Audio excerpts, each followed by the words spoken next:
Assalamualaikum warahmatullahi wabarakatuh.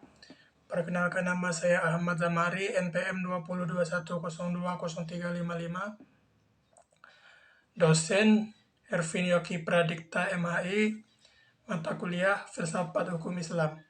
Di sini saya akan menjelaskan materi yang berjudul Metodologi Hukum Islam. Objek dan subjek hukum Islam. Hukum dalam konsep ilmu usul fikih dibagi dua macam, yaitu hukum taklifi dan hukum wad'i. Secara terminologi, hukum adalah kitab Allah yang berhubungan dengan perbuatan mukallaf yang bentuk al-iktida, al-taghyir, dan al-wadi. Yang maksud dengan kitab adalah firman Allah yang berupa perintah-perintah atau larangan-larangan. Juhayya S. Praja menyebut kitab sebagai al-muhtabih, yakni produk dari kitab yang berupa perbuatan hukum. Juhayya S. Praja juga mengatakan bahwa yang maksud dengan al-iktida imperatif ialah tuntutan untuk melakukan suatu perbuatan atau untuk tidak melakukan suatu perbuatan. Jika tidak dilaksanakan akan mendapat dosa dan siksaan disebut dengan wajib, sedangkan tuntutan yang harus ditinggalkan jika dilakukan akan berdosa dan mendapat siksa disebut dengan haram. At-taghyir fakultatif ialah apabila hakim memberikan pilihan kepada mukallaf untuk melakukan suatu perbuatan atau tidak melakukannya. Yang disebut dengan al-ibahah, perbuatannya disebut dengan mubah.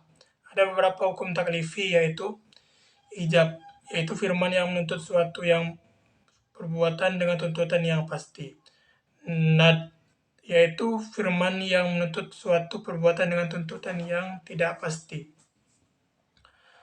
Menurut ulama Hanafiyah, hukum taklifi dibagi menjadi 7, yaitu fardu, wajib, tahrim, karahah, tahrim, karahah tanzih, nab, dan ibahah. Menurut ulama Hanafiyah, jika suatu perintah didasarkan pada dalil yang pasti seperti Al-Quran dan hadis mutawir, perintah itu disebut dengan perintah fardu. Akan tapi jika perintah itu didasarkan pada dalil yang zani, perintah itu dinamakan wajib. Demikian pula hal yang dengan larangan. Jika larangan itu didasarkan pada dalil yang qat'i disebut haram. Sebaliknya, jika larangan itu didasarkan pada dalil yang zani, maka tergolong pada hukum makruh. 5 atau 7 jenis hukum tersebut dinamakan dengan taklifiyah, yang artinya tuntutan atau memberi beban. Taklifi disebut pula dengan jenis perbuatan hukum. Hukum wadi ialah firman Allah yang menjadikan suatu sebagai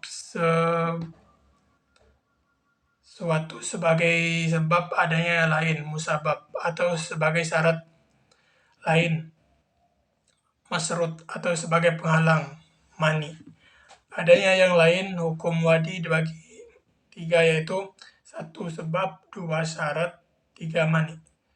Tafsir, salah satu metode pengalian hukum Islam. Al-Quran dan Sunnah diyakini sebagai sumber hukum Islam.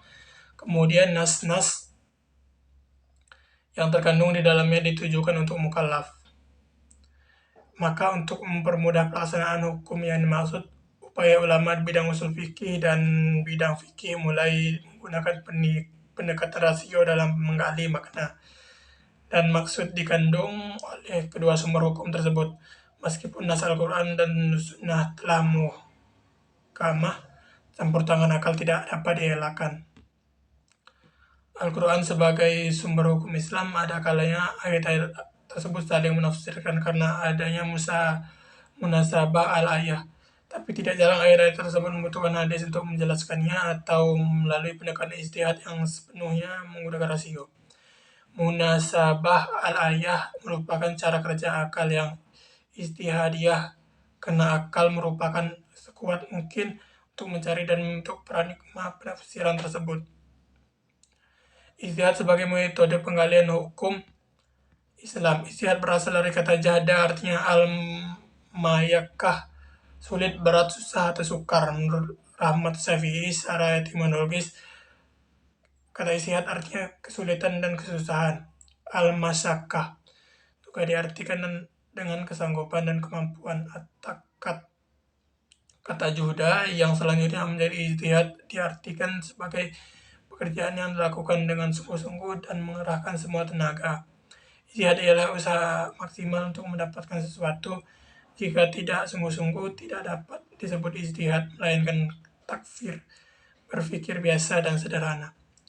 Abdul Wahab Khalaf mendefinisikan ijtihad menurut ulama usul fikih yaitu mengerahkan daya dan kemampuan untuk menghasilkan hukum syar'a dari dalil-dalil syar'a yang terperinci. Dari semua definisi tentang ijtihad disebut di atas dapat disimpulkan bahwa ijtihad itu adalah pengerahan akal pikiran para fuqaha atau usuliyin menggunakan akal dengan sungguh-sungguh berkaitan dengan hukum syar'i dan amaliyah, menggali kandungan hukum syar'i dengan berbagai usaha dan pendekatan, dalil-dalil yang dirinci sedemikian rupa sehingga hilang zanniyah. Hasil ijtihad berbentuk fikih sehingga mudah diamalkan. Sekian presentasi yang bisa saya sampaikan. Saya akhiri. Wassalamualaikum warahmatullahi wabarakatuh.